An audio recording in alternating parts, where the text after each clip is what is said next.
आरब सोलंकी ॻोठ में बीठो आहियां। खाते पारां गुज़िरियल ॾींहुं हिते पेतावा जिते पुलिस ऐं ॻोठाणनि में चकरियूं थी पियूं।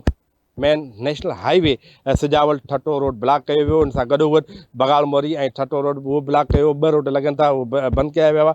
पुलिस पारां हिते बाक़ाइदा हिननि जी जॻह ॻोठ ख़ाली करण जी कोशिशि कई, पर ॻोठाणनि पारां हिते रोड ब्लॉक करे छॾियो ऐं पुलिस बार बार ॻोठाणनि सां ॻाल्हियूं कयूं, पर ॻोठ ख़ाली न करे सघिया। ॻोठाणनि पारां पथराव कयो वियो, लठबाज़ी कई वई, पर ॻोठाणनि ऐं पुलिस में जेका चकरियूं थी वियूं ऐं पुलिस SHO ठटो सां गॾोगॾु ऐं 2 पुलिस एहलकार बि ज़ख़्मी थिया, जॾहिं त ॻोठाणनि जा माण्हू बि ज़ख़्मी थिया हुआ। ठटो थाणे ते केस दाख़िल कयो वियो आहे। 19 ॼातल ऐं 42 खां 43 मर्द ऐं 32 खां 30 औरतुनि ते केस दाख़िल कयो वियो आहे। ॻोठ जो रस्तो आहे, मेन रस्तो आहे जेको 2 ॾींहं अॻु में हुते धरणो हयो वियो, कल्ह बि धरणो हयो वियो ऐं ॻोठाणनि ऐं पुलिस सां हिते जेका पाण में चकरियूं थी पियूं ऐं जेके ज़ख़्मी ॻोठाणा उन्हनि खे अस्पताल कोन आंदो वियो। बाक़ी पुलिस खे हुते पहुचाए करे उनखे फर्स्ट एड ॾिनो वियो। ॻोठाणा जेके ज़ख़्मी आहे उहो सख़्तु जेके से पंहिंजे अणॼातल हंध ते